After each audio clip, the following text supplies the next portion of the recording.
So, ayun, pre, paring Jun, kumusta? Ayan. So, ngayong araw, pre, samahan nyo ako. Yung gagawin natin, magbabaklas tayo ng spark plug. So, sa pagbaklas ng spark plug ng ating mga motor, ayan, meron tayo ditong Kawasaki CT125 Badja, no? Yun ang topic natin sa ngayong araw, samahan nyo ako. Paano magbaklas ng spark plug? Ano yung tools kailangan pambaklas sa kanya? Anong sizes niya, yung gap, no? Yung gap ng ating spark plug, yung tip at saka yung both electrodes. Ano ba yung gap, no? Yan, yung ating tatalakayin ngayong araw. Paano siya palitan, paano siya linisin, at ayun, yun.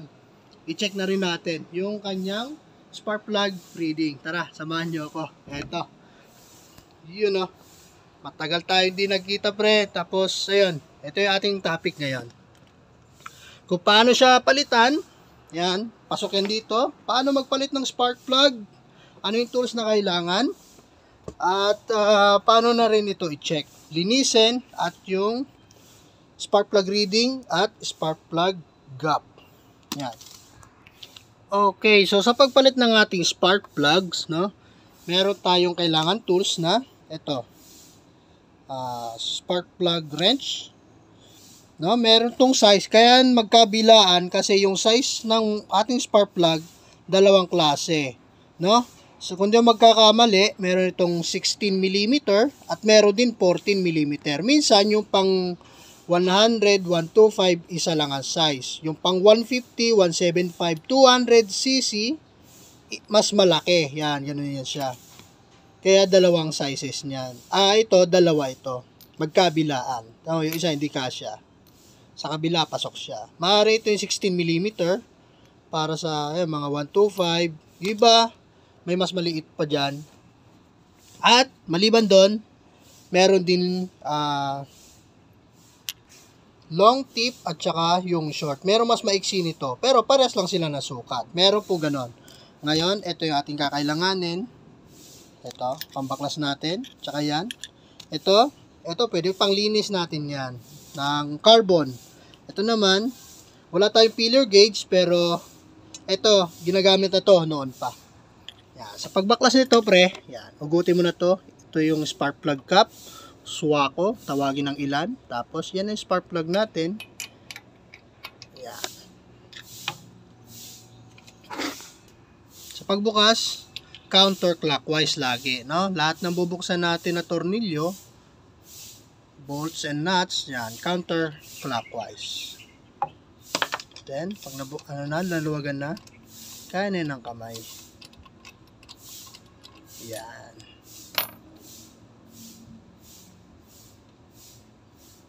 Check natin yung spark plug. Okay, so, yung spark plug natin kahit hindi yan nagloloko, pero katagalan, kaya natin ito nililinisan dahil sa carbon build-up. Tapos, check na rin natin yung ating spark plug reading. So, yung aking spark plug reading, okay naman siya. Optimal naman siya yung sunog, tinan mo yung tip. Pero yung surroundings niya, maitim. May carbon deposit yung paligid niya. Gawa ng katagalan. Kahit maganda yung sunog niya, dyan makikita sa tip, okay naman siya. Sa katagalan, itong motor na to, magto 2 years na ito eh. So, nagkakaroon ng carbon build up. So, yun, lilinisan natin. Dito natin kakailanganin itong lihan na to. Yan.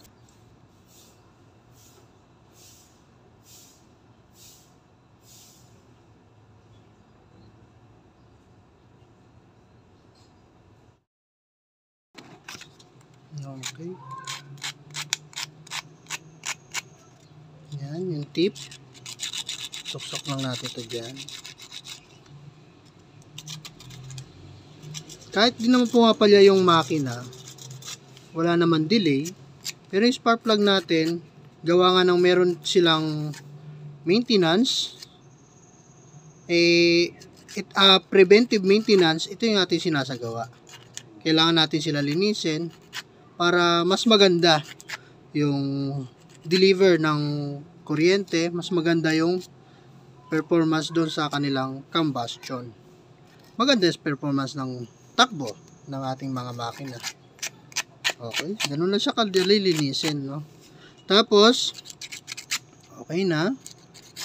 Sa spark plug gap, no? Ito muna. Yan, ito yung sinasabi ko kanina. No, sa pagpapalit ng spark plug, huwag kayo basta bibili. Kasi minsan nagkakamali. Nangyari na to sa akin, bumili ako ng spark plug, wala akong sample. Yung binigay sa akin mas mahaba. Tumukod niya. Pag kick nung wave 100 ko, ayun, tumukod. Sabi ko, ala, anong nangyari? Hindi na tumuloy yung kick. Yung pala, mahaba yung isa. Okay, so ayun. Wala naman masama nangyari doon sa motor na wave ko. Nung tumukod siya, buti dahan-dahan lang yung pag-kick, ano. Then, ilang, tinanggal ko lang ulit. Tapos nung na-check ko nga, ayun, mahaba nga pala yung isa. Kaya, ayun, ingat po sa pagbili, ano. Check nyo rin lagi. Kung maganda, kung dala nyo yung sample, baunin nyo na. Yung napagbilhan ko,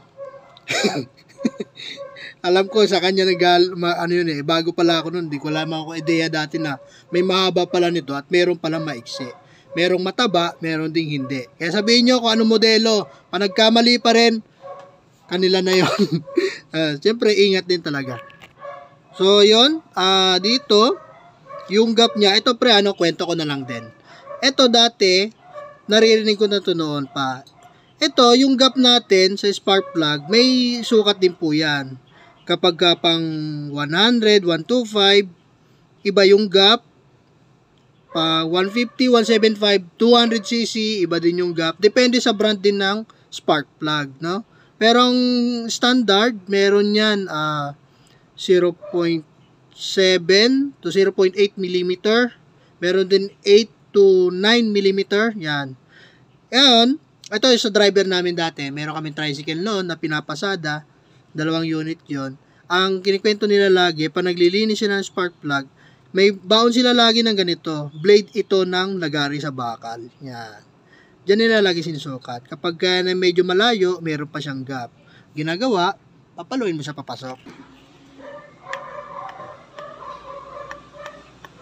Yan, okay. Dahan-dahan lang naman. Huwag naman yung sobra. Kapag yan ay sumobra, yan, hindi na yan makapasok. Yan. Sakto lang.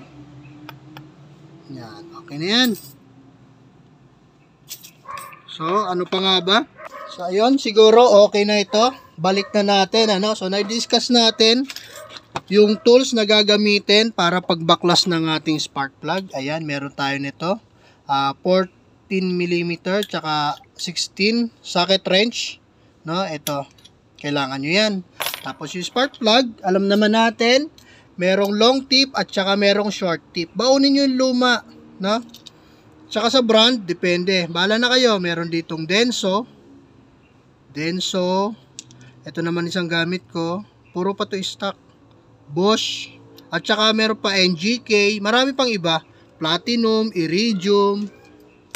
Yan. Marami kayo pwede pagpipilian. So, sa pagpalit, ayan, meron tayo, no? Na-discuss natin yung tools. Anong kakailanganin. Tapos, sa pagpalit, kung paano, ganun lang. Clockwise, pabukas. Tapos, salpak mo yung bago.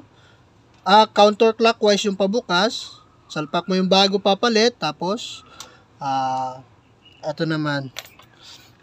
Pabalik, clockwise. Counterclockwise pa ganon. Pabukas, counterclockwise. Clockwise yung pagbalik. Ayan, sa pagbalik nito, kamayin nyo lang muna para di kayo magkamali.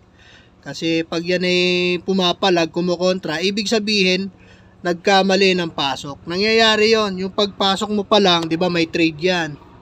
Pagpasok mo pa lang, maganit na siya, pinilit mo pa, ibig sabihin niya, nangyayari, sala yung daanan ng trade doon, tapos pinilit mo pa, sisirain niya lalo yon. Na mangyayari, malulose tradean ka ngayon.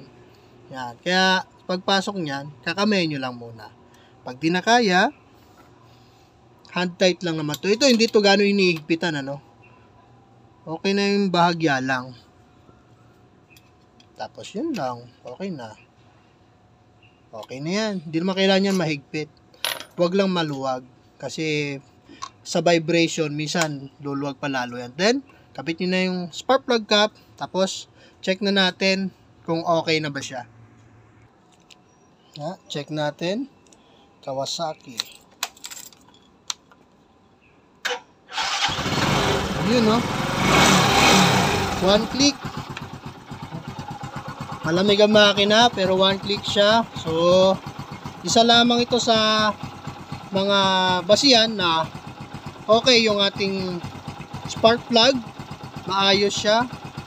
At saka yung ating tuning ng carburetor, okay siya. Kasi kahit malamig yung makina, hindi siya mahirap paandarin. Hindi siya hard starting. Ano.